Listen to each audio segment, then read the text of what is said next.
For the last 3 decades, Knowledge Center at Bursa has offered technology, resources, services, space, and a sense of community. Since 1985, 14,000 titles have been collected, with care and attention to high financial literacy standards. In collaboration with a global community of institutions, we ensure access to the world's diverse intellectual and cultural economic heritage, as well as fast online services for connectivity to the financial world.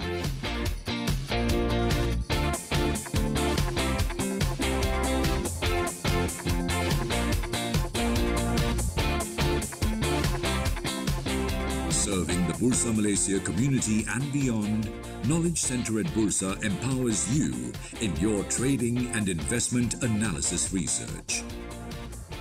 Financial information at my fingertips. Visit Knowledge Center at Bursa Malaysia today for the collections, for the services, for the sense of community.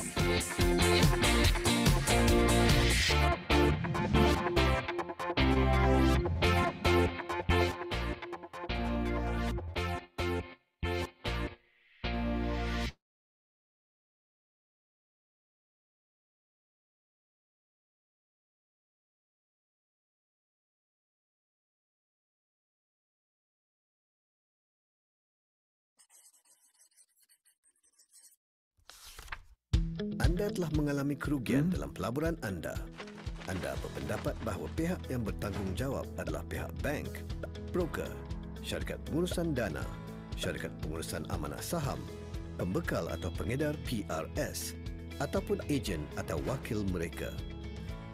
Anda memerlukan bantuan untuk menyelesaikan masalah tersebut. Ke manakah anda akan pergi? Sidrek sedia untuk membantu anda. Terlebih dahulu, anda perlu mengemukakan aduan kepada syarikat yang menjual atau menawarkan amanah saham, derivatif atau mana-mana produk atau perkhidmatan pasaran modal. Tetapi anda tidak berpuas hati dengan jawapan mereka. Anda mempunyai 180 hari dari tarikh jawapan muktamad bertulis mereka untuk datang kepada Sidrek. Atau sekiranya tiada sebarang jawapan bertulis diberikan 90 hari selepas tarikh aduan anda boleh datang terus ke Sidrek. Terlebih dahulu, Sidrek akan mengenal pasti kelayakan tuntutan anda. Sebagai contoh, adakah ianya dalam had tuntutan Sidrek? Adakah tuntutan tersebut terhadap ahli Sidrek? Dan sebagainya. Setelah mengesahkan kelayakan tuntutan anda, kami akan memulakan proses penyelesaian pertikaian. Segala maklumat dalam proses ini adalah sulit. Kami akan menjemput anda dan ahli Sidrek terlibat untuk duduk bersama dan memulakan perbincangan. Maklumat dan dokumen-dokumen akan diminta daripada kedua-dua pihak. Peguam tidak akan dibenarkan dalam proses ini untuk memastikan supaya perbincangan-perbincangan adalah bersifat tidak formal. Pengantara-pengantara kami adalah adil, saksama dan akan mendengar kedua-dua belah pihak dalam usaha untuk menyelesaikan pertikaian tersebut. Dua keberhasilan yang mungkin pada peringkat ini, sama ada anda dan ahli Sidrek mencapai satu penyelesaian. Satu perjanjian akan ditandatangani dan proses pengantaraan berakhir. Atau kedua-dua belah pihak gagal mencapai penyelesaian yang memuaskan, maka proses pengantaraan telah gagal dan Sidrek akan meneruskan dengan proses pengadilan. Semasa proses pengadilan, kedua-dua belah pihak diberi peluang untuk mengemukakan sebarang maklumat tambahan bagi membantu kes masing-masing dan mengemukakan soalan-soalan lanjut. Pengantara kami kemudiannya akan mengkaji dan mempertimbangkan semua fakta dan maklumat yang diberikan, termasuk tata cara kedua-dua belah pihak, hal-hal perundangan dan amalan-amalan terbaik industri, serta juga apa yang adil dan munasabah. Pengantara kami kini akan membuat keputusan muktamad ke atas pertikaian dan tuntutan kewangan tersebut. Keputusan yang berpihak kepada anda termasuklah pemberian tuntutan sepenuhnya atau sebahagian daripadanya. Keputusan yang berpihak kepada ahli Sidrek pula bermakna tuntutan anda ditolak. Anda sebagai pelabur masih ada satu lagi pilihan. Sekiranya anda menolak keputusan tersebut, SIDRAC akan menutup kes dan anda boleh menggunakan saluran undang-undang yang lain untuk menuntut kerugian anda. Sekiranya anda memilih untuk menerima keputusan tersebut, ahli kami perlu mematuhinya. Sebaik sahaja kedua-dua belah pihak mengesahkan pematuhan terhadap keputusan tersebut, SIDRAC akan menutup kes. Izinkan SIDRAC membantu anda untuk memulakan perbincangan ke arah penyelesaian. Lawati kami di www.sidrac.com.my atau telefon 03 2282 2280 untuk keterangan lanjut.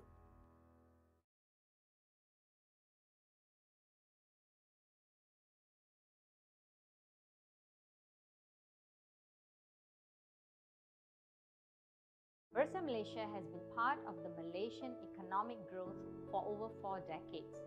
We have been working relentlessly to create a transparent, efficient, and vibrant stock exchange. While we've been working at building a vibrant marketplace, inclusivity, and contributing towards economic growth, we have also channeled efforts and resources towards supporting the community at large. Shares to Share is one such effort, which has been developed to create positive impact towards society and the environment.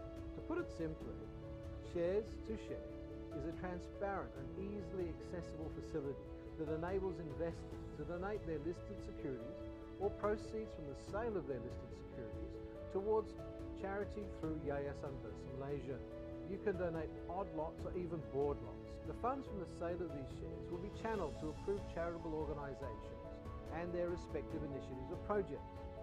Bursa Malaysia has waived its portion of the transfer fee, clearing and trading fees for all transactions that are conducted under Shares to Share.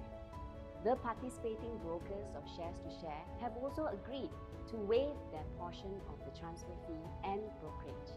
The charitable organisations that have been selected have undergone the necessary due diligence process and have been duly approved by an independent selection committee. At least 500,000 populations live with some kind of disabilities. They are most of the time being left behind. We need to empower them, otherwise they will continue to be the liability. A lot of human resources wasted from this group of people. We provide a lot of support for persons with disability who are young adults and adults. We have a social enterprise called Project I'm Possible, where we managed to hire all persons with learning disability to work here. We have a cafe, bakery, weaving, and we have an art gallery. Purity of thought, word, and deed, that is action, is very important to be really successful. We must know some skills to be able to help us then paperwork. The grant from Shares to Share will be used for, one is sewing, handicraft, classical dance, and so on. Our patients have to be fed, they have to be looked after. We look out for any sort of disease they might develop, and also those unforeseen circumstances. Thanks to Bursa's initiative, we can be a little bit easy on our patients if they are family members.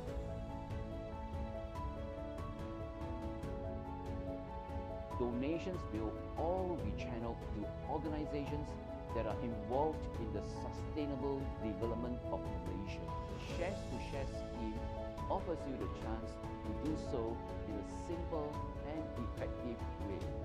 Bursa's Shares to Share allows us to do good by donating our shares to charities. Join us in making a difference to the society by donating your listed shares.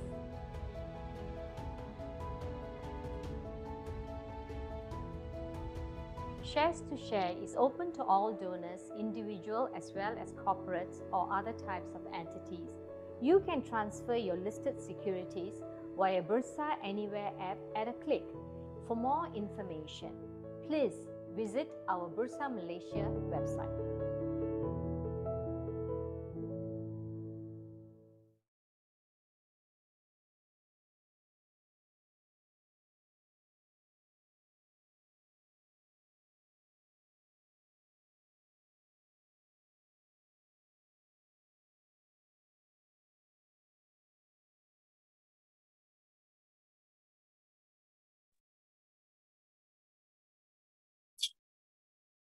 Hai semua, Assalamualaikum dan salam sejahtera. Selamat datang ke webinar kita pada hari ini yang bertajuk Dagangan Budi Bicara, Discretionary Trading, Aplikasi dan Potensi Produk Berasaskan Syariah. Okey, buat pengetahuan semua, webinar kita dibawakan khas oleh Bursa Malaysia dan dikenalikan oleh LifeChamp. Okey, untuk disclaimer, izinkan Syaz untuk baca disclaimer terlebih dahulu.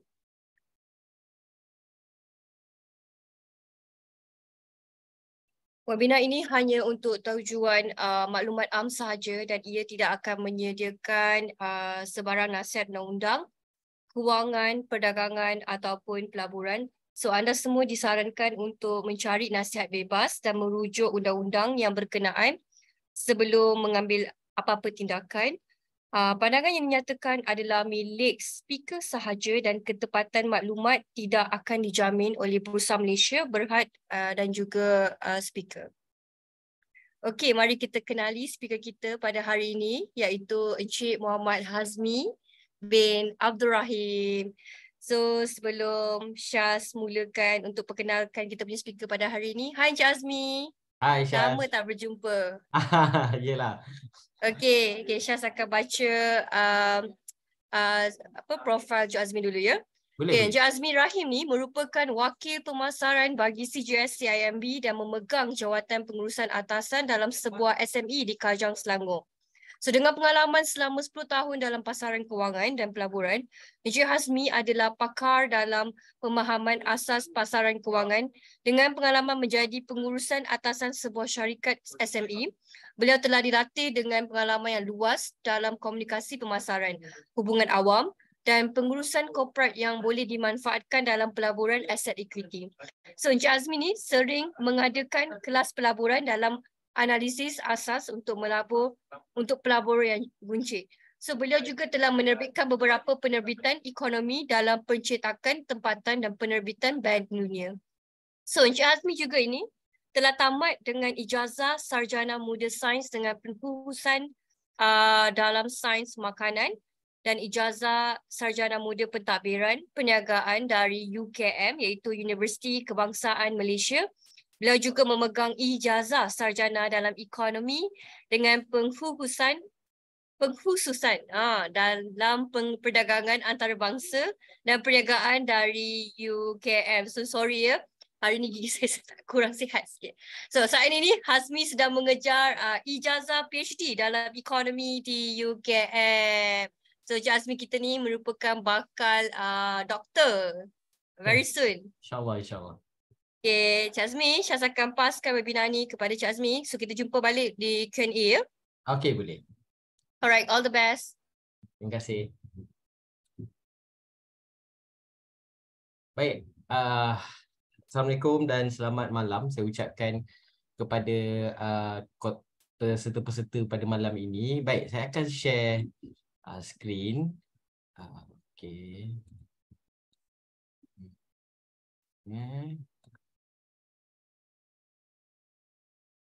Okey, baik. Topik kita pada malam ini sebenarnya satu topik yang saya panggil sangat-sangat baru dalam industri kita lah. Okey. So sebenarnya topik ini kalau pada iklan yang dikeluarkan tu kita tulis dagangan budi bicara. Okey, tapi dalam bahasa Inggeris sebenarnya ini direct translate daripada bahasa Inggeris dia adalah discriminatory trading ataupun DT. Saya sangat yakin ramai orang tak pernah dengar lagi apa itu DT. Dan DT ni sebenarnya adalah satu benda baru yang di mana bursa dah perkenalkan tapi tak banyak lagi broker-broker buat ataupun tak banyak lagi orang-orang kita kata pelabur-pelabur biasa ni nak terlibat dalam DT ni. Dan DT ni adalah satu konsep yang dipanggil satu konsep yang tapi DT ni sebenarnya kalau dekat luar negara, dia especially di US sebenarnya dah memang famous. Discriminatory trading kat sana sangat famous dan kita kata dah 20-30 tahun dah. Macam kita ni masih lagi belum buat lagi. Salah satu sebab dia ialah pasaran kita belum lagi terdedah dengan konsep discriminatory trading ni lah. Okey, baik. Sebelum saya bercerita pasal discriminatory trading ni, apa yang perlu bercerita pasal DT ni, saya akan guna short form, saya guna DT.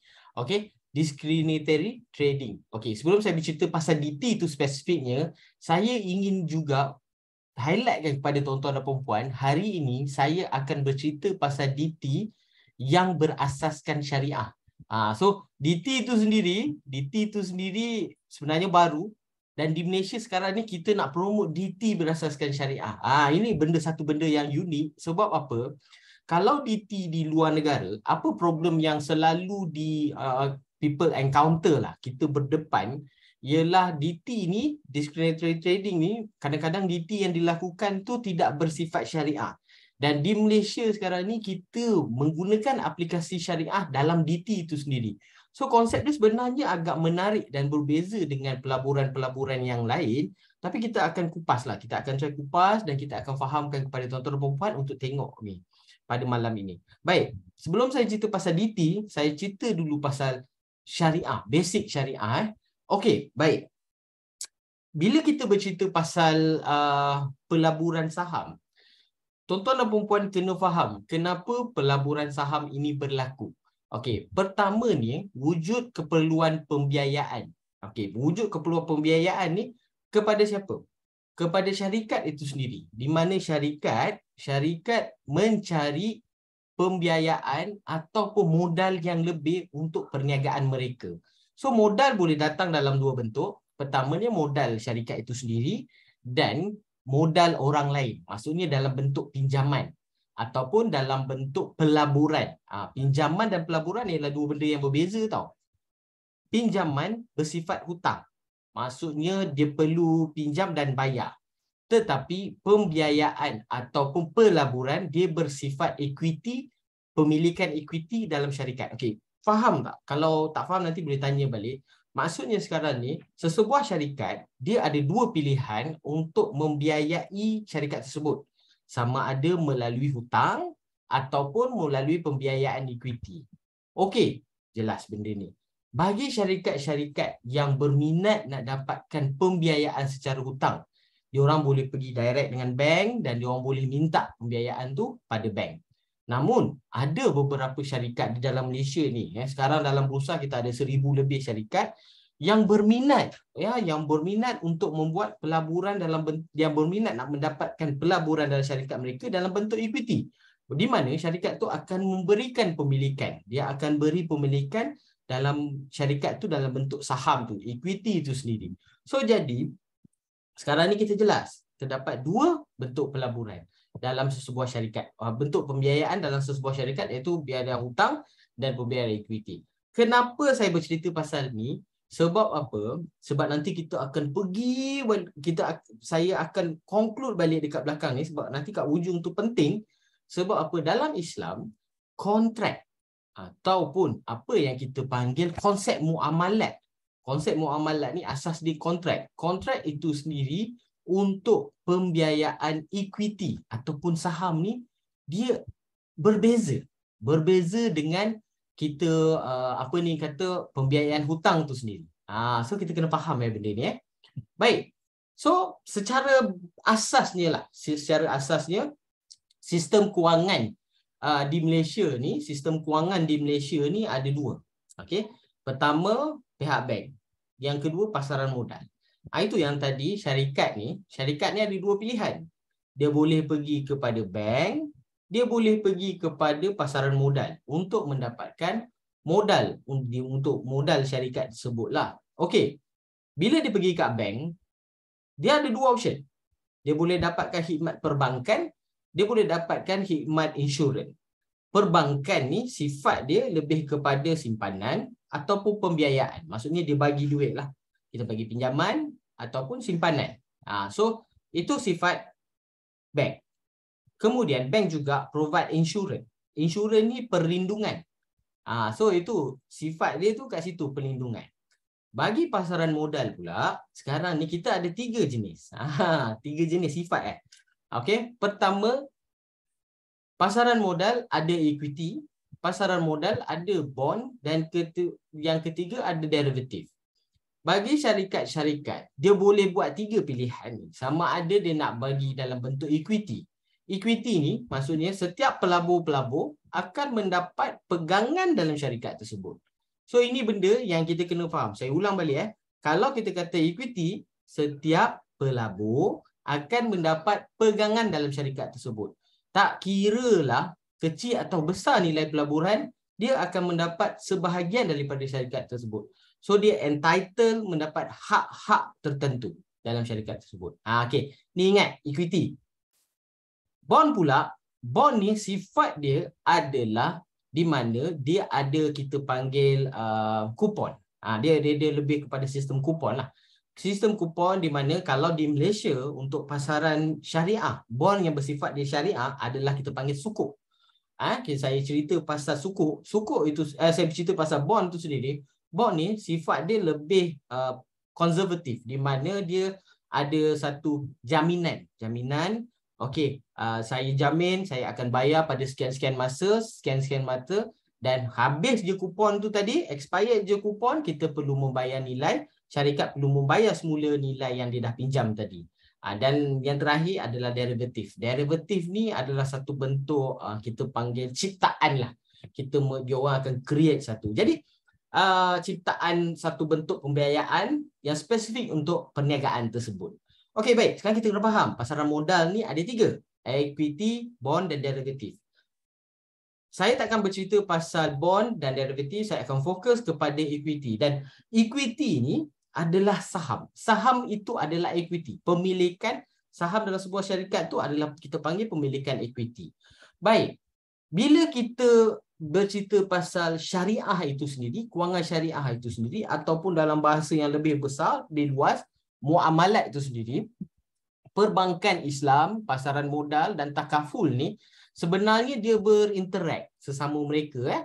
Apabila perbankan Islam menyediakan deposit dan pembiayaan macam saya cerita tadi, pasaran modal menyediakan dana pelaburan jangka panjang, jangka pendek, itu pasaran modal Islam, dan takaful melindungi perlindungan. So jadi bila kita bercerita pasal asas kewangan, kita bila cerita pasal interaction kewangan ataupun dalam bahasa yang lebih eksklusif dia, pasaran kewangan syariah ini adalah interaksi 3 ini tadi. Perbankan, pasaran modal dan takaful. Okey, bila kita bercerita pasal equity, kita kena faham. Bila bercerita pasal saham, pasaran modal ini, dia ada beberapa, bila cerita pasal pasaran modal Islam ni tadi, pasaran kita ada prinsip dia. Prinsip Islam ni. So dekat dalam prinsip Islam, dalam pasaran modal ni tadi, terutamanya dalam pasaran saham, satu benda yang paling penting, kita perlu nak memastikan syariah itu ditepati. Maksudnya menepati syariat Islam dalam pasaran modal itu sendiri, kita perlu elakkan beberapa unsur utama. Contoh unsur-unsur utama sepertinya unsur riba, unsur perjudian ataupun maisir, dan kesamaran gharar. So benda-benda ni biasa kita boleh lihat dalam praktis-praktis sesebuah syarikat. Okey, kena faham ini saya bercerita pasal syarikat yang ingin mendapatkan pasaran, kita kena mendapatkan status syariah. Okey, bila sesebuah syarikat dia nak mendapatkan status syariah, dia perlu keluar daripada unsur riba, dia perlu keluar daripada unsur perjudian, dan dia perlu keluar daripada unsur kesamaran. So ini tiga elemen penting sesebuah syarikat kalau dia nak dapatkan status syariah.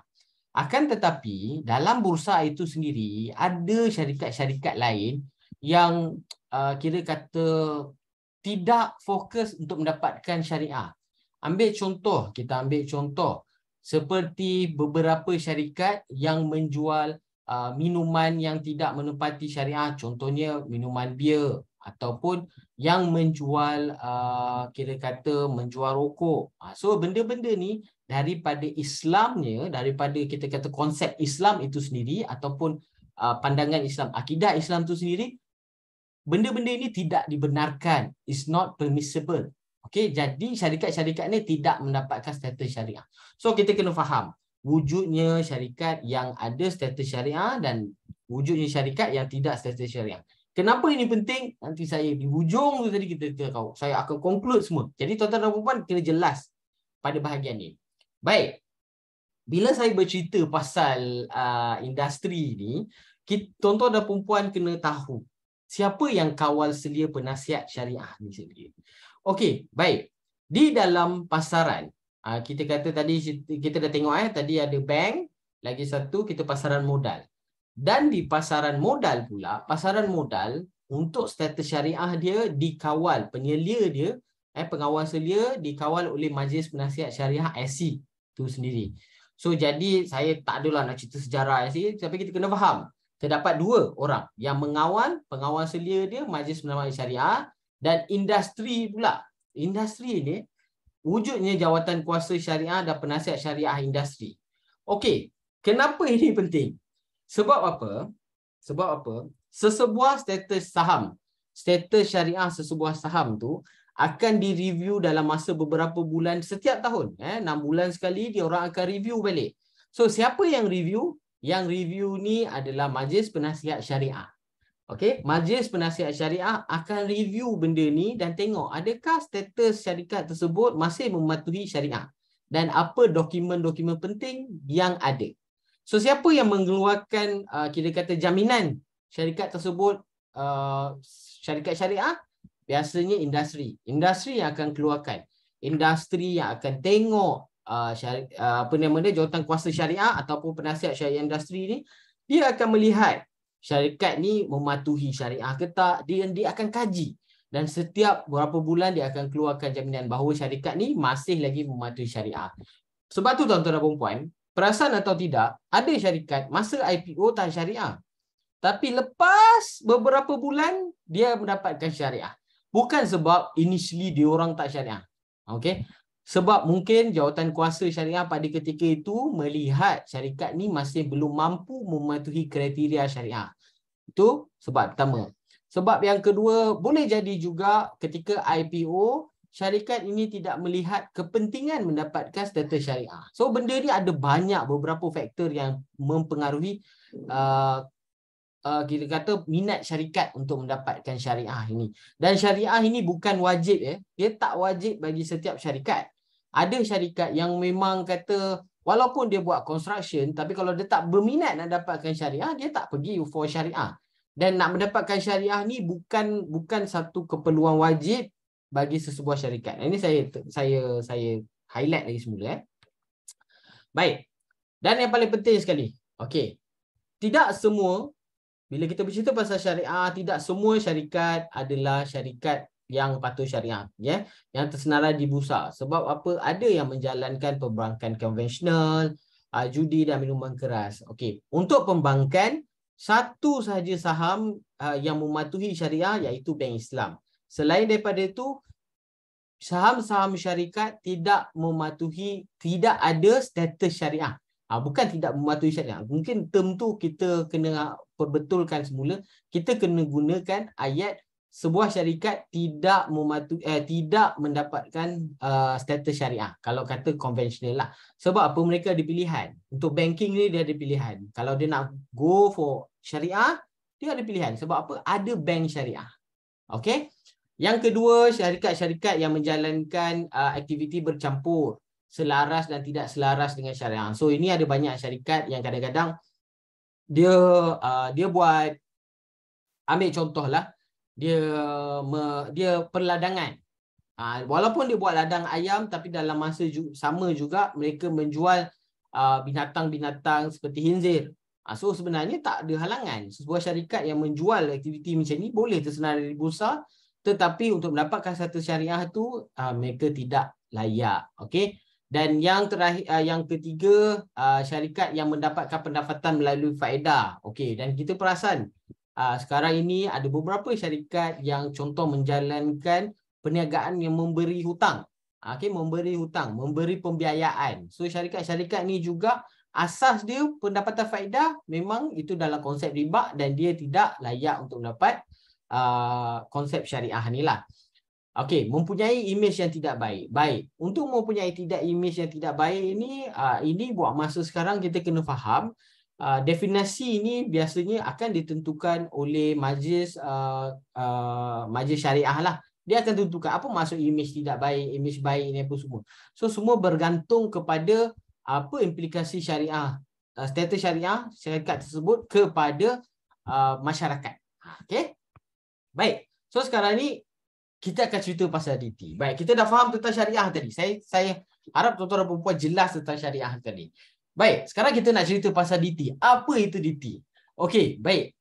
DT ni adalah satu perkhidmatan yang dipersonalize ataupun dia mengikut kehendak pelabur itu sendiri, dan satu produk yang dibuat berdasarkan kehendak pelabur itu sendiri dalam menjalankan strategi perniagaan anda. Strategi perdagangan anda. Okey, baik. Saya ambil satu contoh mudah. Bila tuan-tuan dan perempuan nak melabur, okey, tuan-tuan dan perempuan bukan seorang pelabur yang power, yang hebat lah. Okey, tapi tuan-tuan dan perempuan kenal seorang remiser ke atau seorang dealer yang hebat dalam melabur. Okey, so tuan-tuan dan perempuan tengok ni. Oh, dia ni power lah, remiser ni power. Remiser ni hebat dalam trading. Apa yang dia cakap, apa yang kita kata tuan-tuan dan perempuan tahu, dia buat ni bagus, dia sentiasa dapat ni. Tuan-tuan dan perempuan boleh request untuk discriminatory trading. Sebab apa? Sebab benda ni memang berusaha dah buat untuk tuan-tuan dan perempuan gunakan. Dan tuan-tuan dan perempuan boleh pilih mana-mana remiser ataupun mana-mana PO ataupun broker yang menjalankan aktiviti ni. Okey. Contohnya macam saya. Saya ni pandai, saya ada modal. Tapi saya tak pandai nak beli saham, saya tak pandai nak jual saham. Dan yang paling penting sekali, saya malas nak buat analisis. Selalu ramai orang, terutama saya jumpa, dia malas nak buat analisis. Dan saya personally masa saya awal-awal melabur, saya buat analisis je salah. So saya perlukan pakar. Dan mereka ni, contohnya remiser ataupun dealer adalah pakar-pakar yang memang dah terlibat lama dalam industri ni. Apa kata kita hire dia orang untuk handle kita punya duit. So inilah secara bahasa mudah dia, discriminatory trading ni, bahasa mudah. Okay, tapi dia it's not as simple as that lah. Okay, saya kena justify balik. It's not as simple as that. Bahasa mudah dia, kita akan acquire perkhidmatan mereka untuk menguruskan duit kita. Okay. Dengan matlamat pelaburan dan gaya pelaburan anda melalui sekumpulan panduan yang disetujui, broker anda akan dapat menggunakan budi bicaranya untuk membuat keputusan pelaburan bagi anda dan membolehkan anda menikmati ketenangan fikiran dan memberi tumpuan kepada keutamaan yang lain. Tuan-tuan dan perempuan, bila tuan-tuan dan perempuan guna DT ni, tuan-tuan dan perempuan dah tak perlu lagi cerita, kalau katalah remiser tu, tuan-tuan dan perempuan dah bagi tahu dah. Tuan-tuan dan perempuan cakap, okey, sekarang remiser tu, tuan-tuan dan perempuan pergi kat satu remiser atau satu dealer, cakap dekat dia, okey, apa strategi yang digunakan. Tuan-tuan dan perempuan dah clear, jelas dengan apa strategi yang digunakan. Dah jelas dengan apa, macam mana dia nak uruskan modal tuan-tuan dan perempuan. So, tuan-tuan dan perempuan tak perlu risau dah. Setiap pembelian, setiap penjualan akan dilakukan oleh orang tersebut. Okey, nanti kita tengok lagi, saya akan terangkan lagi lebih lanjut. Baik, macam mana DT ni berfungsi? Okey, dia simple je, sangat simple. Okey, saya yakin ramai yang tak tahu DT ni, pertama dia, kita ada modal dan kita bagi modal tu kepada representatif yang kita minat. Dealer representatif ataupun remiser representatif yang dilantik, yang mendapat kelulusan daripada broker. Okey, kena ingat ni, saya ulang balik. Okey, bila cerita pasal DT ni, sebenarnya DT ni, walaupun DT ni baru, tetapi dia dah lama diamalkan. Saya minta maaf, saya cakap mungkin dia dah lama diamalkan. Mungkin ada daripada tuan-tuan dan perempuan dah lama cakap kat remiser, ni aku ada duit, nanti kau buatlah apa. Mungkin ada juga dia dah bagi duit, lepas tu dia kata buat je apa, remiser ke, dealer ke, dia kata kau buat je, kau beli je, jual beli saham. Okey, sebenarnya tindakan itu tidak boleh. Okey, kita tak boleh bagi arahan. Okey, remiser dan dealer sepatutnya sebelum membeli apa-apa saham, dia perlu mendapat kebenaran daripada tuan badan pemilik akaun CDS itu sendiri. Dia perlu, contohnya akaun CDS itu pemilik dia Ali. Ali perlu mendapat dealer tersebut ataupun remiser tersebut perlu mendapat persetujuan Ali untuk membuat pembelian atau penjualan. Dan setiap pembelian yang Ali itu bersetuju tidak boleh dipengaruhi oleh dealer atau representatif tersebut ataupun remiser tersebut. So, ini kena jelas tau. Dia adalah satu hubungan interaksi yang sangat rumit, yang agak rumit bila kita cerita pasal dia ni beli, dia ni jual apa semua. Sebab apa? Sebab benda ni dah terjadi banyak kali di mana remiser atau dealer beli sesuatu saham dengan orang kata apa? Dengan katanya dapat daripada arahan daripada pelabur, pemilik akaun. Tapi at the end of the day, pemilik akaun kata, saya tak pernah bagi arahan. Ini memang selalu terjadi. Jadi nak overcome masalah tu, apa yang berlaku, Bursa provide satu framework, iaitu DT, Discriminatory Trading, di mana pemilik akaun ataupun pemilik modal dan dealer ataupun remiser dan broker bersetuju untuk menjalankan hubungan. Okey, dan dekat sini pemilik modal perlu mematuhi beberapa rules lah, dan pemilik dealer atau representatif perlu mematuhi beberapa rules yang ditetapkan secara bersama dan mereka boleh menjalankan aktiviti jual dengan beli itu. So semuanya ada dah clear dah. Okey, kita kena faham DT, Discriminatory Trading ni duit daripada pelabur, pembelian dan penjualan berdasarkan strategi daripada remiser atau dealer. So itu budi bicara ni datang, setiap pembelian ni berlaku yang dilakukan oleh discriminatory trading, di setiap pembelian dan penjualan dilakukan oleh dealer atau representatif ni. So dealer dan representatif ni dia akan buat setiap pembelian dan penjualan berdasarkan rules yang ditetapkan oleh pelabur, dan mereka juga perlu memastikan yang modal apa semua pembelian tu mematuhi setiap peraturan-peraturan yang ditetapkan oleh broker dan bursa lah. Okey, itu yang penting. Okey, itu framework ni. Dia ada 1-2 je. Simple. Okey. Baik. Tadi kita dah faham discriminatory trading ataupun DT. So DT ni pun ada 2 sebenarnya. Okey. DT konvensional dengan DT syariah. So bila kita bercerita pasal DT ni, kita kena jelas yang DT ni adalah satu aktiviti jual beli saham yang bukan dilakukan oleh kita sebagai pelabur. Bukan dilakukan oleh kita. Kita sekarang ni memberi amanah kepada remiser ataupun broker kita untuk menjalankan penjualan dan pembelian saham kita menggunakan duit kita. Ingat ulang balik tu simplify DT tau. Kita sebagai pelabur memberikan amanah kepada remiser ataupun dealer yang mewakili broker untuk menjalankan aktiviti penjualan dan pembelian menggunakan duit kita. Okey, itu simple. Bila berlaku situasi ini, kita kena faham, ada sesetengah pelabur dia nak fokus kepada akaun syariah. Ada sesetengah pelabur dia tak fokus pun pasal syariah ni apa semua dan dia tak perlu pun benda tu. So, apa yang menariknya dalam benda ni, Bursa dah mengeluarkan guideline. Okey, ada 2 guideline di mana dia ada konvensional DT dan syariah punya DT. So hari ni kita nak bercerita pasal syariah punya DT.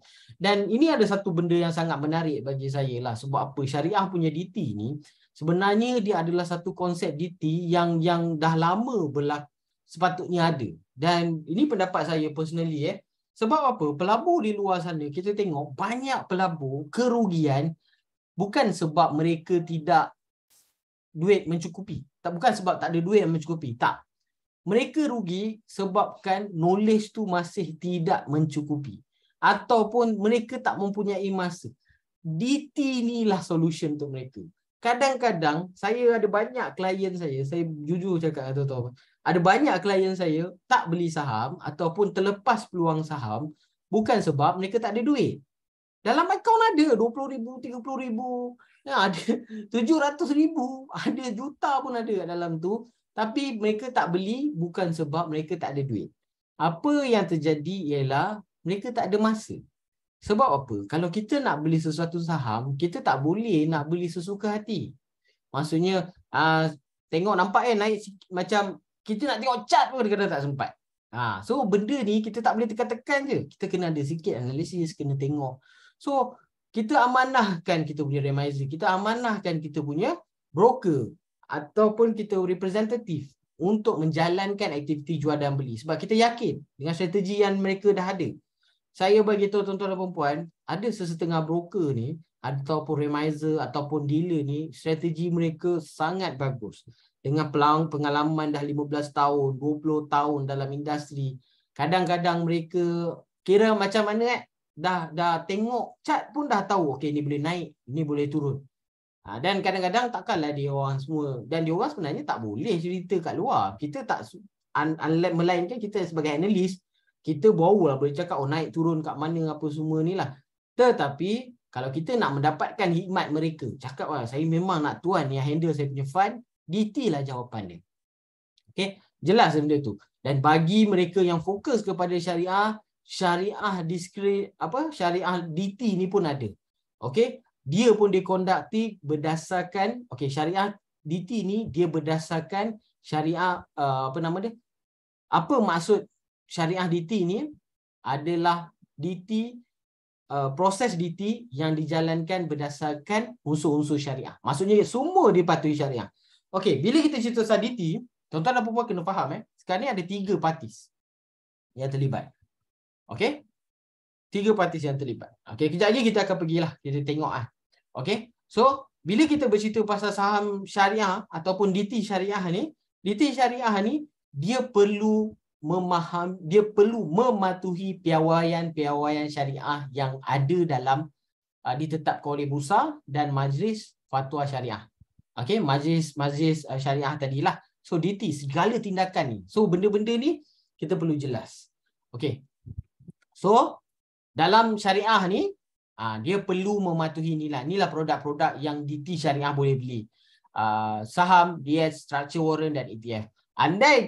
Tapi dalam masa yang sama, dia perlu mendapatkan, setiap produk ni perlu mendapatkan status syariah. Dia perlu ada syariah punya classification lah. Okey. So, baik. So, jelas Okey, kalau ada soalan apa-apa, boleh terus tanya, boleh terus jawab. Saya minta maaf, tekak saya ni macam kering sikit. Saya minum air sekejap.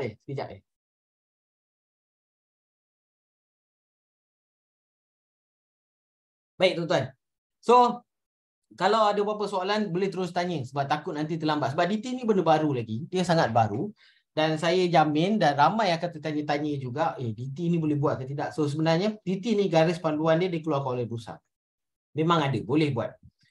Okey? Baik. Apa itu syariah DT? Okey. Syariah DT merujuk kepada pendekatan pelaburan di mana keputusan pelaburan yang dibuat oleh pengurus portfolio mengikut prinsip-prinsip syariah tetapi dalam lingkungan kerja yang berpandukan DT.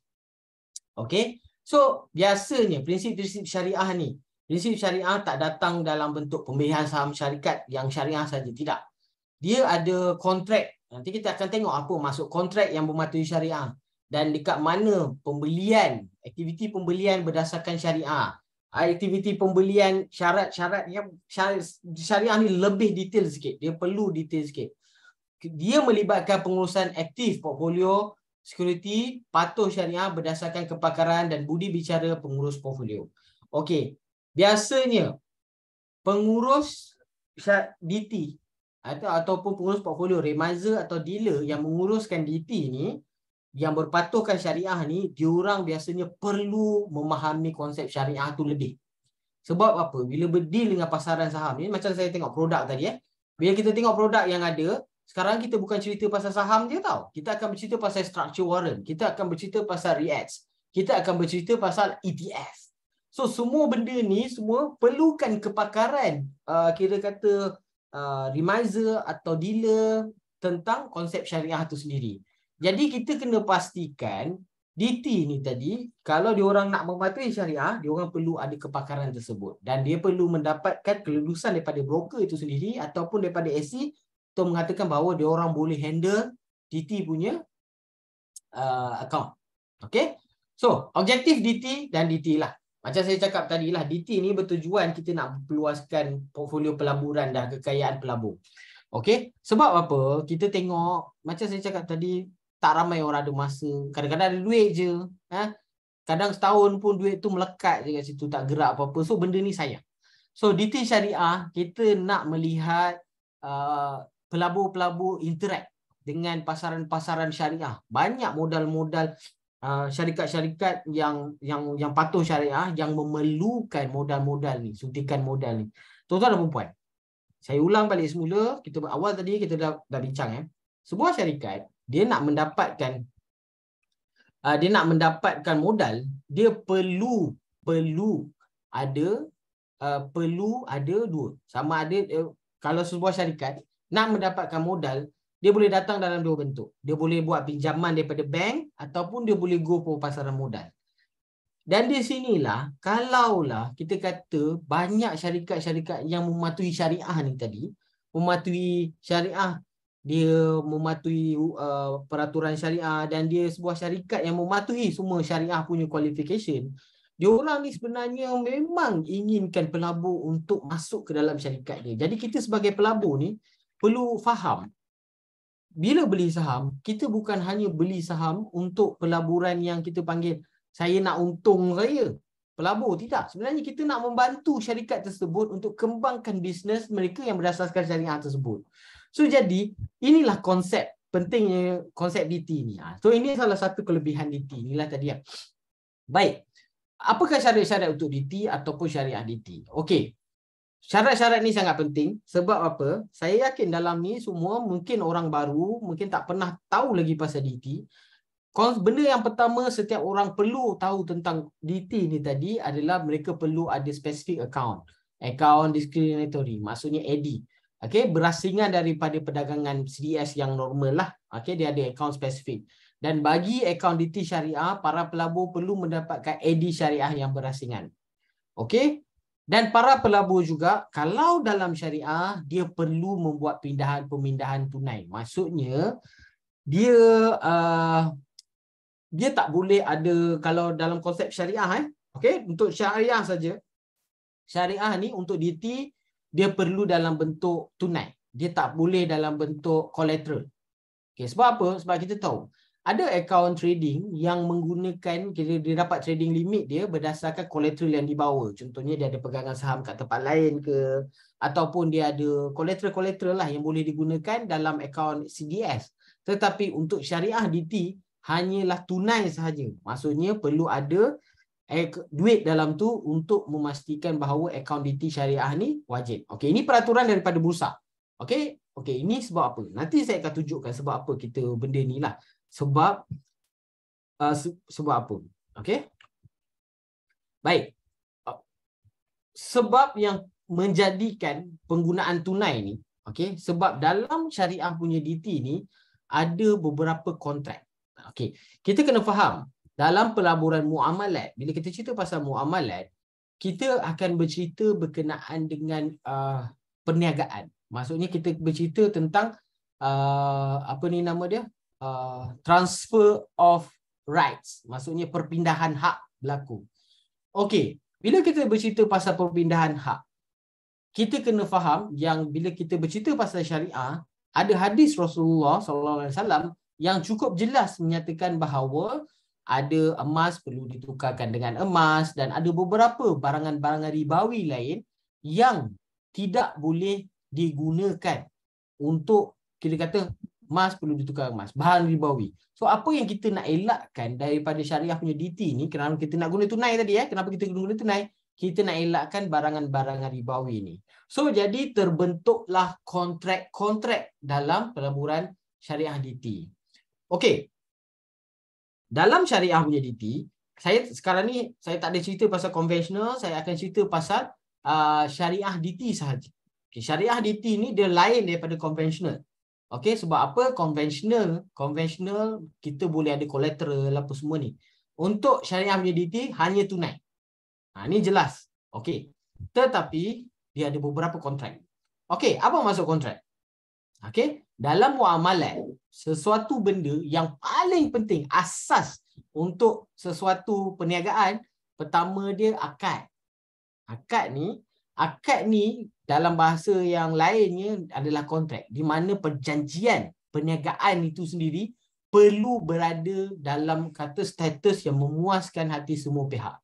So kontrak yang dikeluarkan perlu mematuhi akad yang berasaskan syariah.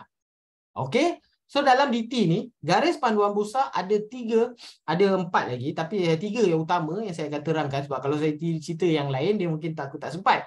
Tapi saya pilih 3. Pertama, kita akan bercerita pasal DT ni tadi, bagaimana kontrak-kontrak ini tadi yang ada dalam DT yang mematuhi syariah. Okey, baik. Kontrak yang pertama adalah wakalah. Okey. Wakalah ini merujuk kepada satu kontrak di mana satu pihak sebagai prinsipal ataupun mewakil memberi kuasa kepada pihak lain sebagai ejennya, wakil untuk menjalankan tugas tertentu dalam perkara yang boleh didelegasikan dengan apa atau tanpa pengecualian bayaran. Okey, di bawah prinsip wakalah, PO Islamik boleh mengecas bayaran. PO Islamik ini ataupun broker ataupun dealer tu tadi boleh mengecas bayaran wakalah kepada pelanggannya. Bayaran wakalah boleh dipersetujui bersama oleh PO Islamik dan pelanggannya sebagai jumlah tetap ataupun sebagai peratusan atas nilai harta atau portfolio di bawah pengurusan. Baik. Mungkin tak apa jelas, saya akan tunjuk. Okey, ini simple. Okey, ini adalah simple dia. Dia punya ni lah. Okey, kita tengok jadual dekat jadual ni. Saya rasa tuan-tuan dan perempuan pun boleh nampak jadual ni. Okey, pertama dia tuan-tuan dan perempuan, klien adalah prinsipal. Dia yang akan bagi modal. Okey, ni DT syariah. Kita menggunakan konsep wakalah. Bila cerita dalam konsep wakalah punya kontrak, klien akan bagi duit mereka kepada ejen ataupun kita panggil PO. Okey, PO ni biasanya adalah broker lah. Broker. Dan broker akan jual beli, discriminatory trading, dan akan wujud ROI ataupun pulangan. Pulangan tu akan 100% dapat kepada klien. 100% tau pulangan tu dapat kepada klien. Ejen ni tadi, discriminatory trading, ejen ni tadi perlu dia akan charge. Okey, dalam wakalah kontrak dia akan bagi fee yang tetap.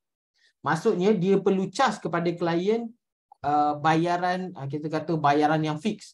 Katalah setiap perkhidmatan saya, dalam setiap pembelian saya nak saya akan charge kepada tuan 1% daripada modal tuan.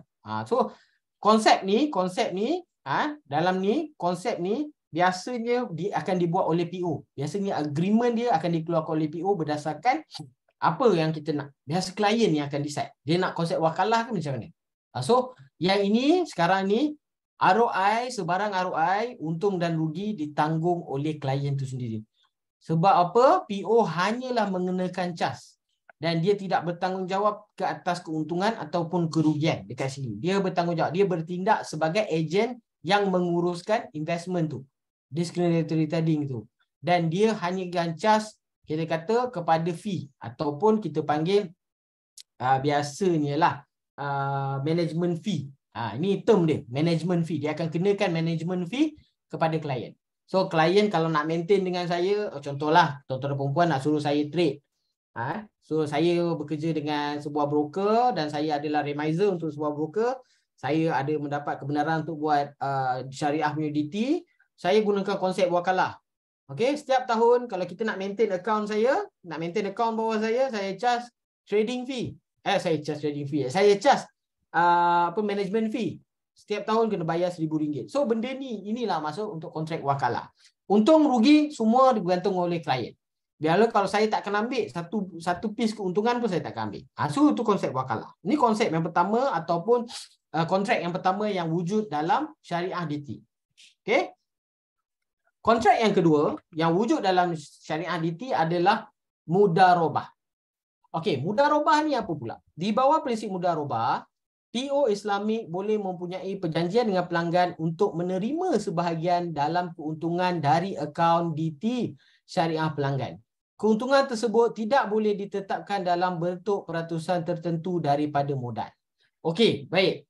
Ini yang menarik. Okey, ini kita kena faham dalam konsep ni pula, klien kalau dia pilih kontrak mudharabah, dia akan bagi duit dia kepada Islamik ni, PO ni tadi, dan PO ni akan bawa kepada discriminator tadi. Okey, dia akan bawa lah, dia akan trade lah, dia akan trade kan, dan apabila berlaku keuntungan, okey, keuntungan tu tadi klien akan dapat pada satu nilai, dan broker tu tadi, dealer tu tadi akan ambil persen dia. So dekat sini berlaku profit sharing, keuntungan. Akan tetapi kita kena faham tetapi apabila berlaku capital loss, okey, bukan profit reduction tau, bukan pengurangan keuntungan, tidak, pro capital loss. Okey, maknanya sekarang ni capital dah tersentuh, maksudnya modal tu dah rugi.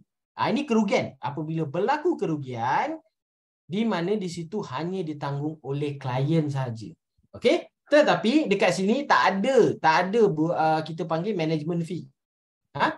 Broker hanya boleh mendapatkan duit mereka apabila berlaku keuntungan. Bila berlaku kerugian, broker tak dapat apa-apa, kita mendapat kerugian. So ini konsep mudharabah. Di mana kita sebagai pelabur akan mendapat kerugian dan keuntungan. Apabila keuntungan, kita perlu share dengan kita punya broker. Dengan kita punya broker lah, ataupun dealer yang menguruskan. So ini adalah konsep mudharabah. So ini konsep yang kedua. Yang pertama tadi, dia kenakan management fee je. Mukalah, dalam wakalah, dia hanya kira kata charge pada fee saja. Dia tak ambil profit.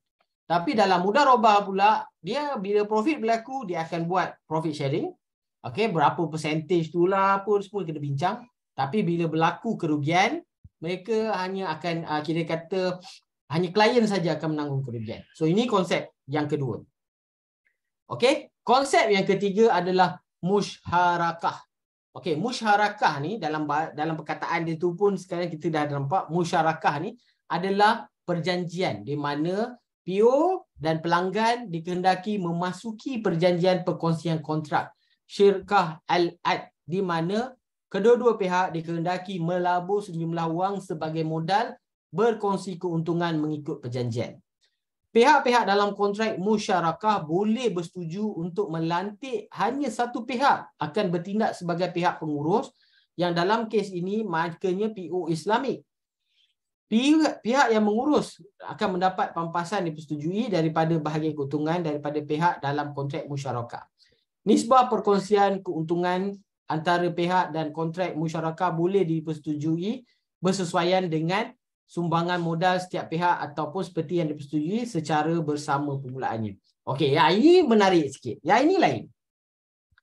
Dalam musyarakah ni, kita dapat lihat klien dan broker berkongsi modal masuk ke dalam DT.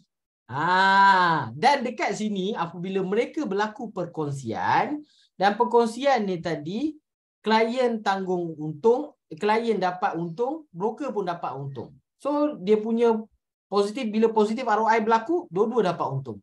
Apabila negatif ROI berlaku, klien pun negatif, broker pun negatif. Dia akan kongsi dia punya ni. Cuma dekat sini kita kena faham. Okey? Kita kena faham. Capital investment datang daripada dua-dua pihak. Akan tetapi pihak broker akan appoint managing party. So dia akan katalah pihak broker mungkin akan cari lagi satu pihak, macam broker cari satu remiser atau dealer untuk uruskan benda tu. Tapi dia akan inilah broker yang akan uruskan lah. So biasanya kita ada tiga pilihan. Okay? Sebagai pelabur kita boleh pilih. Ada tiga konsep. Kita boleh pilih wakalah, kita boleh pilih mudharabah dan kita pilih musyarakah. Okay. Pilihan ni bergantung kepada modal tuan-tuan dan perempuan. Ambil contoh sesiapa. Biasanya this is something yang very new dan saya yakin ada setengah broker pun tak tahu lagi pasal benda ni ataupun dia tak ambil tahu. Sebab apa? Mungkin sebab mereka merasakan tidak wujud kepentingan untuk benda ni. Tapi Bagi broker-broker yang progresif, mereka sebenarnya sekarang ni semua dah mulakan konsep-konsep ni. Ada broker yang menggunakan konsep wakalah, ada broker yang menggunakan mudharabah. Okey, ingat ada yang menggunakan wakalah, ada yang menggunakan mudharabah. Okey, musyarakah. Okey, saya bagi tahu tuan-tuan buat masa sekarang musyarakah ni buat tak ada lagi. Tak ada lagi yang gunakan secara ni lah. Okey. Baik. So apa kepentingan dia benda-benda ni lah. Okey. So baik. Kita dah tengok tadi, kita dah faham tentang kontrak, kita dah faham tentang ni tadi. Sekarang ni kita tengok pula. Tuan-tuan dan puan-puan, bila bercerita pasal DT ni, satu problem, salah satu resiko dia ialah apabila kadang-kadang dealer atau remiser ni kadang-kadang suka guna duit klien tu tekan. Okey, itu konsep dulu. Itu adalah bagi saya satu benda yang pemikiran yang lama lah, pemikiran yang tidak jelas dan pemikiran yang tak berarah. Okey, sebenarnya dalam DT ni sendiri kita ada wujud apa yang kita panggil sebagai dia punya guideline. Okey, Bursa dah keluarkan guideline. Dan guideline ni sebenarnya adalah satu benda yang sangat penting untuk setiap broker ataupun dealer patuh pada benda ni. Okey? Dealer atau ni patuh pada benda ni lah. Contohnya, tengok di depan ni. Di depan ni kita boleh tengok client account. Macam mana remiser atau dealer ataupun PO tu perlu tunjukkan bukti. Macam mana, apa yang dia orang beli. Daripada setiap hari, setiap minggu dan setiap bulan. So benda-benda ni semua kita sebagai pelabur, kita akan tengok macam menarik. Kita akan faham. Kita akan tahu. Dan ada tak mereka menepati strategi mereka. So benda-benda ni, report ni semua pelabur-pelabur akan dapat. Garis panduan ni jelas dalam Bursa Malaysia. Memang dah ada. Tuan-tuan dan puan-puan, search je. Ada dekat 400 muka surat. Okey? So boleh pergi tengok. Sebagai pelabur, ini hak tuan-tuan dan puan-puan untuk bertanya kat broker-broker dengan ni lah. Okey. Baik. Bila dalam syariah ni, tuan-tuan dan puan-puan sebagai pelabur, tuan-tuan dan puan-puan kena faham. Okey? Firman Allah dalam surah Al-Baqarah bermaksud, dan belanjalah hartamu di jalan Allah dan janganlah kamu menjatuhkan diri kamu ke dalam kebinasaan dan berbuat baiklah kerana sesungguhnya Allah menyukai orang yang berbuat baik. Ayat ni jelas, kita kena faham. Apabila kita buat sesuatu, contohnya tuan-tuan dan puan-puan nak masuk DT, especially DT syariah. Tuan-tuan dan puan-puan kena jelas. Apa itu DT? Macam saya dah terangkan tadi, tuan-tuan dah jelas apa itu DT, apa semua. Tuan-tuan dan puan-puan kena jelas tentang resiko DT. Ini saya nak cerita pasal resiko. Last. Sebelum kita buka kepada soalan, sebab saya tengok ada banyak soalan dan panjang-panjang soalan dia.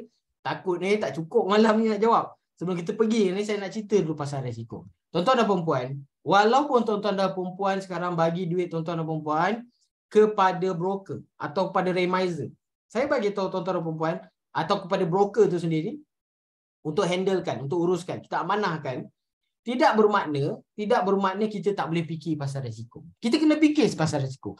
Sentiasa fikir pasal resiko. Terutamanya, inilah bentuk-bentuk resiko yang ada. Ini bentuk-bentuk resiko yang ada.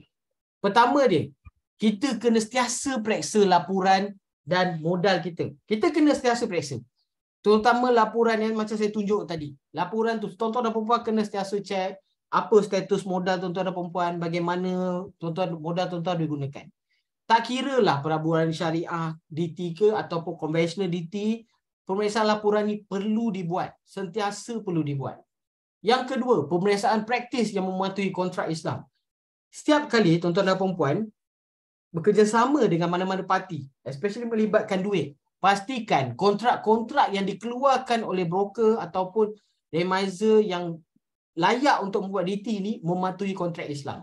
Macam saya cakap tadi, yang saya dah terangkan 3 kontrak yang ada dah, kontrak mudharabah, musyarahah dan konsep wakalah tu tadi. Konsep-konsep ni tuan-tuan dan puan-puan boleh gunakan. Sebab apa? Dia orang boleh bincang. Dalam garis panduan bursa ada. Okey? So jadi sama ada dia orang nak gunakan atau tidak tu bergantung pada mereka lah. Tetapi kalau dia buat kontrak yang lain daripada apa yang ada, tuan-tuan dan puan-puan boleh rujuk balik dengan bursa. Boleh ke tak? Patuh ke tidak syariah? Sebab apa? Ada banyak tuan-tuan dan puan-puan. Ada banyak kaedah untuk kontrak ni. Tapi pastikan kontrak tu mematuhi Okey? Dan sebagai setiap kontrak Islam, okey, bagi setiap praktis ni biasanya dia orang akan buat renewal of contract, renewal of agreement. Okey, so tuan-tuan dan puan tengok setiap kali renew ni mematuhi konsep syariah atau tidak. Sebab apa? Ada terjadi mereka yang melabur dalam pasaran saham tak baca kontrak dan didapati bahawa berlaku pelanggaran isu syariah, terutamanya bila kita bercerita pasal margin, akaun margin, bila kita bercerita pasal akaun-akaun yang memberikan kemudahan fasiliti kewangan seperti margin ataupun collateral. So kena pastikan kontrak-kontrak yang dikeluarkan oleh broker ataupun dikeluarkan oleh dealer tadi, representatif tadi, mematuhi kontrak syariah. Okey. Yang ketiga, pemeriksaan praktis pembelian dan cara kerja. Okey, ini tuan-tuan dan puan sangat penting. Pastikan tuan-tuan dan puan jelas bagaimana strategi mereka. Bagaimanakah, apakah perancangan mereka, apakah perancangan-perancangan mereka dan cara kerja mereka. Okey, saya bagi tuan-tuan dan puan, sepanjang pengalaman saya berada dalam industri ini, praktis pasal pembelian dan cara kerja ni, inilah yang menjadikan seseorang tu baik ataupun tidak baik. Sebab apa? Ada setengah orang kadang-kadang bila melibatkan duit, bila melibatkan modal, bila melibatkan fund yang besar, kadang-kadang praktis mereka tu menjadi berbeza. Dan bila kita bercerita berbeza, dan bila kita bercerita pasal pembelian syariah, pembelian berdasarkan syariah punya DT ni, pembelian dan cara kerja ni perlu mematuhi kriteria-kriteria yang ditetapkan oleh syariah. Sebab apa? Mungkin ada broker kadang-kadang dia buat sebarang tindakan ataupun ada PO lah ataupun ada dealer atau representatif yang dilantik ni buat suatu tindakan tidak mematuhi apa kehendak tuan-tuan dan puan-puan. So kena tengok praktis pembelian dan cara kerja ni, tuan-tuan perlu monitor. Dan yang keempat, pemeriksaan kepatuhan kepada portfolio yang telah dirancang. Okey, ini pun selalu tuan-tuan dan puan-puan selalu kena monitor. Kalau tuan-tuan dan puan-puan letak strategi yang kita panggil long term. Okey, sorry. Gatal pula hidung. Sorry, minta maaf. Kalau tuan-tuan dan puan-puan mematuhi kriteria, kata tuan-tuan dan puan-puan set, tuan-tuan dan puan-puan punya fund ni adalah long term. Dan tuan-tuan dan puan-puan nak fokus pada long term 10 tahun, nak fokus kepada dividen,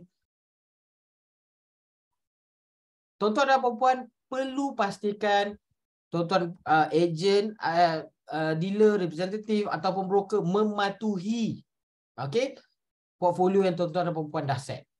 Okey? Dan dalam masa yang sama, tuan-tuan dan puan-puan, andai kata dealer ataupun representatif tu kata, okey, ini adalah untuk jangka pendek, untuk waktu pendek. Kata, ini dalam waktu pendek kita boleh dapat profit. Tuan-tuan dan puan-puan, mereka perlu patuh jangka pendek. Janganlah bila dah tengah-tengah nanti tiba-tiba, kita tukarlah portfolio ni, tiba-tiba untuk dividen pula. Salah, itu tak betul. Dan itu tak mematuhi syariah. Dan tuan-tuan dan puan-puan kena pastikan portfolio, dia orang follow portfolio yang telah dirancang. Kadang-kadang bila jatuh bertukar-tukar ni, itu yang menyebabkan pelaburan DT ni tadi gagal. Okey? Dan last sekali, mengelakkan unsur syubhah. Unsur syubhah ni adalah satu unsur yang saya cakap dengan tuan-tuan dan puan-puan selalu sangat terbuka dalam pasaran syariah ni, pasaran modal ni. Kadang-kadang masa IPO syariah dibeli, apabila dia dah listed beberapa bulan, tiba-tiba dia dah tak syariah. Pun boleh terjadi. So jadi kita kena faham, setiap representatif dan broker, wakil-wakil yang menguruskan fund kita perlu jelas tentang risiko-risiko ni. Dan kita sebagai pelabur perlu uruskan risiko-risiko ni dengan baik. Dan kita tak nak mereka-mereka, kita tak nak orang menggunakan duit kita dengan tak betul. Dan kita pun tak nak kita menjadi orang yang tak jelas tentang apa yang kita buat. Okey? So, jadi baik. Saya rasa kita dah sampai hujung. Tapi saya nak sampaikan inilah satu ayat daripada Al-Baqarah. Dan janganlah kamu sengaja mencampakkan diri kamu dalam bahaya kebinasaan dan perbaikilah perbuatan kamu. Sesungguhnya Allah mengasihi orang yang berusaha memperbaiki amalannya.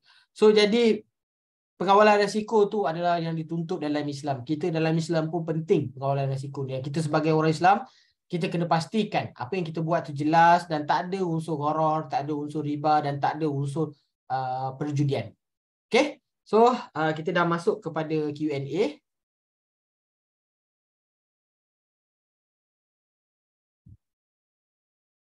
Okay, sekejap saya tengok.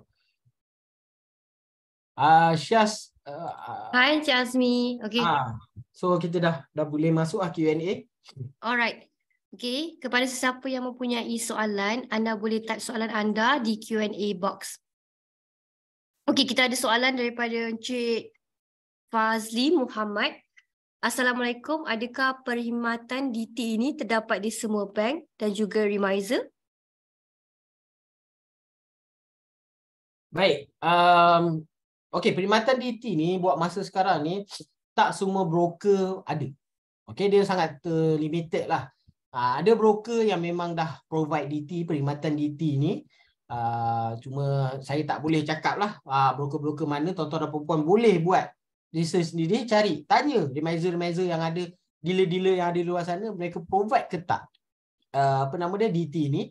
Tetapi tidak semua broker ada lagi. Dan kalau broker tuan-tuan dan perempuan tak ada, boleh request sebenarnya. Tanya dia orang, bila nak buat DT? Bila nak buat DT? Tanya dekat remiser ke ataupun tanya direct dengan dia orang. Suruh dia orang sebab benda ni guideline dah ada. Guideline dah, bursa dah keluarkan lama dah. So kita nak minta dia orang supaya dilaksanakan lah. Sebab apa? Tak semua orang nak buat kadang-kadang. Mungkin sebab dia orang tak tahu ke apa. So bagi information tu. So itu menjawab soalan lah.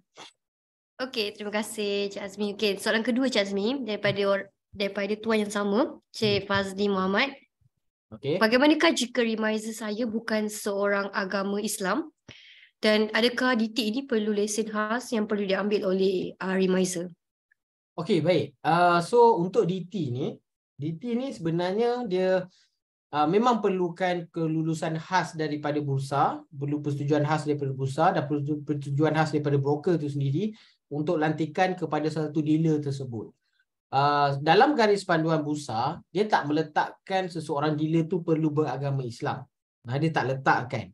Okey, tapi dalam masa yang sama kita perlu pastikan yang setiap pembelian dan penjualan saham kita itu mematuhi orang kata syariah compliance lah. Okey, so untuk menjawab buat masa sekarang ni, kalau lantikan tu broker tu melantik orang yang bukan kita kata bukan Muslim, mungkin dia layak untuk melaksanakan benda tersebut ataupun dia berkelayakan benda tersebut, kita sebagai pelabur, kita buat due diligence, kita tengok pembelian tu mematuhi syariah ke tak. Tapi bagi saya sekarang ni bursa tak ada garis panduan kata dealer tu perlu beragama Islam. Okey, soalan seterusnya daripada Annie Chin. Bolehkah Encik Azmi senaraikan beberapa larangan dalam pelaburan patuh syariah seperti mengelakkan riba dan gharar? Okey, so beberapa larangan ini panjang sebenarnya. Okey, tapi apa yang saya boleh pendekkan, pelaburan, macam mana kita nak elakkan pelaburan riba dan gharar ni mudah. Riba ni maksud dia secara asas dia adalah interest. Okey, dan gharar ni biasanya berlaku dalam perkara-perkara yang kira tidak jelas ataupun kita tidak fahami, ataupun bukan kita tidak fahami, lebih kurang kepada Islam tu kurang jelas situasi tu. Ambil contoh kalau kita pasal riba tadi jelas. Riba tu kita nampak interest memang kita elakkan. Tu kita dah elakkan. Bila kita cerita pasal judi pula, bila kita pasal judi, kita tahu gambling memang tak mematuhi syariah. Tetapi unsur gharar ni dia lebih kepada benda, ada sistem garis panduan yang dikeluarkan oleh Majlis Ulama berkenaan dengan apa perkara yang gharar dan apa perkara yang tidak gharar. Ambil contoh, sebab apa? Kita perlu kena faham. Ambil contoh, kalau kita jual emas, ada sebuah syarikat ni jual emas. Ni saya nak bagi satu contoh gharar. Dia jual emas. Tetapi dia gunakan emas tu dalam benda yang tidak kita kata tidak mematuhi. Cara bisnes emas dia tidak mematuhi Islam, tidak mematuhi apa ni nama dia, konsep syariah. So benda tu akan menjadi garar. Sebab Islam, sebab emas tu tadi sebenarnya kita boleh bisnes. Tapi praktis mereka tidak jelas. So benda tu akan menjadi garar. So itu contoh lah. Okay, contoh. Tapi ada banyak lagi. Garis panduan dia dikeluarkan majlis fatwa. Boleh cek.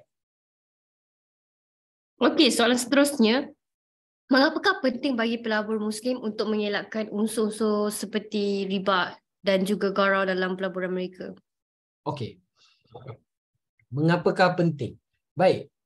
Sebenarnya dia bergantung kepada kalau nak menjawab soalan ni, sebenarnya kita bercerita pasal soal konsep yang dalam Islam kita panggil konsep akidah ataupun dalam bahasa mudah dia pegangan. Okey, apabila seseorang Muslim itu dia berinteraksi dengan perniagaan, berinteraksi dengan muamalat. Okey, konsep dalam muamalat ni untuk orang Islam berniaga sebenarnya simple. Orang Islam dalam Islam, perniagaan dalam Islam itu konsepnya mudah. Okey? Konsepnya mudah, maksudnya apa tahu? Dia dalam muamalat konsep dia ialah apa benda yang dilarang tak boleh buat dan apa benda yang tak dilarang semua boleh buat. Maksudnya dalam Islam tu jelas Al-Quran dan hadis dan sunnah melarang seseorang berniaga benda-benda ni ataupun tidak boleh membuat perkara-perkara ni. So benda tu tak boleh. Tapi selain daripada tu semua boleh buat. So jadi bila kita berkata konsep dalam akidah ni tadi, kenapa penting untuk orang Islam mematuhi benda ni ialah larangan itu jelas dan dia tak boleh. Sebagai orang Islam bila larangan itu jelas, kita tak boleh nak langgar akidah itu, pegangan itu sendiri. Sebab apa? Bila kita melanggar pegangan kita, bila kita melanggar akidah itu sendiri, kita akan berada di dalam situasi di mana agama itu sendiri menghalang tindakan tersebut. So dalam bahasa mudah dia, kalau law, undang-undang itu kata tak boleh buat dan kita patuh untuk tidak boleh buat. Sebab itulah penting untuk orang Islam mematuhi syariah punya konsep ini itu sendiri. Okey, soalan seterusnya, bolehkah Encik Azmi berikan contoh industri ataupun sektor yang mungkin dianggap tidak patuh dengan prinsip-prinsip syariah? Oh, okey, boleh. Industri yang memang kita kata yang usually memang tak, contohnya macam gaming industry ataupun certain industry yang evolve dalam interest rate, contohnya macam banking industry, usually diorang takkan dapat syariah punya compliance lah. Okay. Akan tetapi there's certain exception. Ada beberapa pengecualian. Okay. Yang jelas macam gaming industry itu memang tak boleh lah. Okay. Tapi macam banking, there is certain exception. Melainkan syarikat itu mengamalkan perbankan Islam. Okay. Benda tu memang benda tu akan membantu mereka mendapatkan syariah lah. Ada beberapa industri. Okay. Bila kita cerita pasal industri, macam saya cakap tadi, dalam Islam, larangan dia tu untuk specific things. Dia tak ada larangan dalam bentuk industri. Okey? Akan tetapi, contohnya dalam Islam, orang Islam dilarang untuk makan binatang seperti babi. Okey? Tapi itu berada dalam industri penternakan.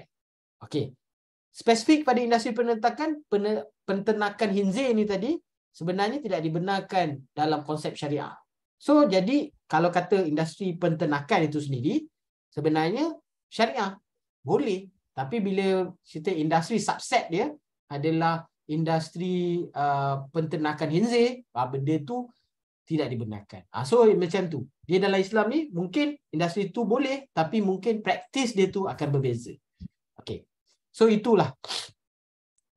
Okey. Jawab tu. Soalan seterusnya, apakah risiko-risiko yang mungkin timbul dalam kontrak musyarakah dan bagaimana mereka diuruskan? Okey, risiko-risiko biasa yang timbul dalam kontrak musyarakah ni, risiko dia yang pertama, risiko yang paling jelas ialah apabila perkongsian modal berlaku. Okey, bila perkongsian modal ni berlaku, perkongsian modal ni berlaku biasanya akan berlaku kita kata different ideas dalam nak menentukan arah fund tersebut. Ada orang, ada contoh macam saya pihak A dengan pihak B, bila kita berkongsi modal, kita akan ada discussion about macam mana fund ini perlu digerakkan. Tapi at the end of the day, bila fund tu okey, kita tak ada masalah. Tapi bila fund tu tak okey, mungkin akan berubah kita punya agreement tu sendiri. So itu risiko yang pertama, risiko pada dua pihak ni, perbincangan dua pihak ni. The second risk yang memang akan wujud dalam musyarakah ni, perbincangan masuk perkongsian modal ni tadi, yang jelas ialah modal datangnya, kita kata asal usul modal tersebut. Ini pun adalah satu risiko. Risiko yang pertama, kalau saya sebagai orang Muslim, saya jelas modal saya datang daripada perniagaan saya. Ambil contoh lah, ni perniagaan saya, gaji saya itu modal saya. Tapi perkongsian daripada bank ni tadi, ataupun pihak yang kedua ni tadi, ataupun pihak broker tu tadi, modal pihak broker tu macam mana status dia. Sebab apa? Sumber broker tu tadi mungkin dia berbeza. Sebab apa ini penting? Bila kita dah campur dua modal ni tadi, dua modal jadi satu, hasil dia tu tadi itu yang menjadikan dia, adakah dia patut syariah atau tidak, so itu dia bergantung lah. So ini adalah risiko-risiko yang biasa musyarakah tu wujud dalam musyarakah. Dan ada beberapa risiko lagi, contohnya wujud kita kata siapa yang di-appoint, siapa yang dilantik sebab broker yang melantik. Lepas tu bagaimana pecahan modal tu tadi, adakah pecahan modal itu bersifat inklusif, maksudnya tidak menekan pihak lagi satu. So benda perbincangan agak banyak dalam musyarakah ni tadi. Okey, soalan seterusnya. Adakah keadaan di mana musyarakah boleh diubah atau dibatalkan sebelum matang? Okey, baik. Untuk macam saya cakap tadilah, dalam keadaan fund tu okey, mungkin kita rasa tak ada masalah. Tapi dalam keadaan fund tu tidak okey. So biasanya benda ni perlu wujud sebelum, ketika pada peringkat awal perbincangan lagi. Dan bagi saya, Bursa ada beberapa guideline dalam musyarakah tadi, perbincangan dalam musyarakah ni tadi, boleh check macam mana guideline untuk musyarakah ni tadi. Kita kalau boleh fund tu perlu mematuhi perbincangan awal. Dan bila berlaku amendment, okey, bila berlaku amendment perlu dipersetujui oleh kedua-dua belah pihak. Okey, amendment perlu dipersetujui belah pihak. So bagi saya ini itulah jawapan dia. Okey, soalan seterusnya daripada Encik Amir. Apakah kelebihan dan kekurangan DT berbanding dengan private mandate yang ditawarkan oleh syarikat pengurusan dana? Okey, so kelebihan dan kekurangan DT. Kelebihan DT ni sebenarnya ialah kita akan kira one-on-one session. Kita akan bersama direct dengan representative tu. Kita boleh cakap, okey, representative tu, saya nak sekian-sekian ni, saya ada personalize, saya punya kehendak sendiri. Ambil contoh, saya ada 100,000, 30,000 saya nak defensive punya strategi, 50,000 saya nak yang kita kata medium punya strategi, mid bolehlah tengok pada mid stock. Lepas tu 20,000 lagi saya nak goreng, maksudnya just go for short term. So itu personalize bagi saya, dan wakil representative saya tu dia perlu follow benda tu, sebab itu rule yang saya cakap. Itu kelebihan DT. Private mandate pula, kelemahan DT pula ialah kadang-kadang berlaku beberapa situasi. Okey, situasi di mana apabila broker representative ni dia tak faham, dia tak jelas macam mana nak buat benda tu, ataupun kadang-kadang dia terlalu bagi bulan dan bintang. So DT ni masalah DT yang perlu di-tackle lah, yang kita perlu faham risiko DT. Private mandate, perbezaan dengan private mandate pula, private mandate ni adalah accumulate, dia collect duit ramai-ramai dan kita bagi kepada satu fund manager akan uruskan. Tetapi kita sebenarnya kita tak boleh dictate, kita tak boleh bagi tahu kepada klien tu nak buat apa semua, dia tak boleh. Kita tak boleh bagi tahu kepada fund manager. Kita kena follow fund manager kita punya rules. There are certain rules yang fund manager. Cuma kita percaya dekat fund manager kita because we trust them. So itu beza dengan private mandate lah. Okay? Okay, soalan seterusnya. Bagaimanakah kejayaan atau kegagalan pelaburan dalam musyarakah ni dinilai? Dan apakah tindakan yang boleh diambil jika matlamat pelaburan tidak tercapai?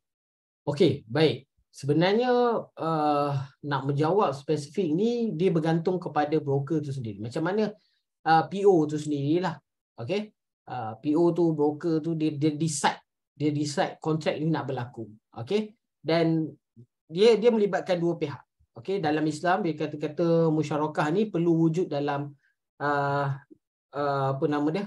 Perlu wujud perbincangan yang jelas antara kedua-dua belah pihak. Ini saya bercakap sebab apa? Hak kedua-dua belah pihak adalah sama. Okey, bukan bergantung kepada berapa nilai mereka keluarkan. Dia orang letak tak, dia bergantung kepada hak mereka adalah sama.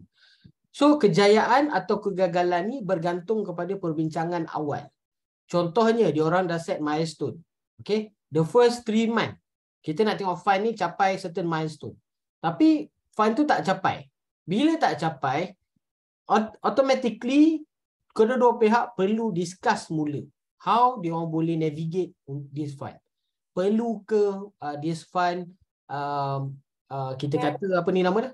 Perlu ke fund ni dikeluarkan ke ataupun kita perlu stop this fund ke apa? It's all depend on diorang punya discussion, early discussion. Kalau dah certain milestone dia set tak achieve. But then bila discuss balik dia kata okay, there's a problem of economic problem. Just kita continue je lagi. So diorang continue lagi. But bila continue balik still tak achieve milestone. So dekat situ diorang perlu kita kata create satu discussion lah, create satu outcome ataupun create satu orang kata apa perbincangan, create satu kata sepakat bagaimana dia orang nak organize the fund itself. Okay, nak capai matlamat tu tidak tercapai, biar tu bergantung kepada milestone yang dia dah set daripada awal lah. So decide your milestone in early stage lah biasanya. Okay, kita dah berada di penghujung masa.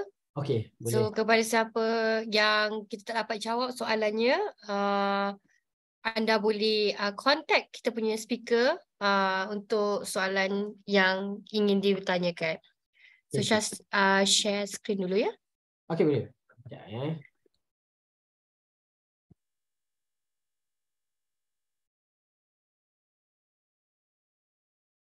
Okay. Boleh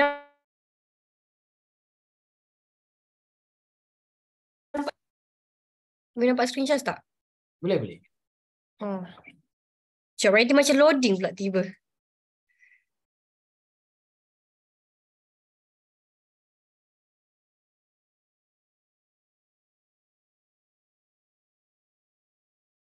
Alamak. Stella?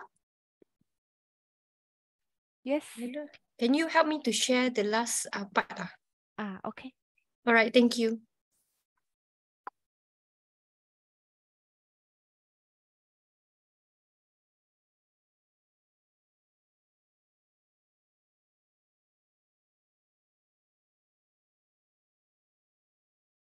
Alright, so kita nak cakap terima kasih kepada semua kita punya partisipan pada hari ini dan kepada speaker kita Encik Muhammad Azmi di atas perkongsian beliau.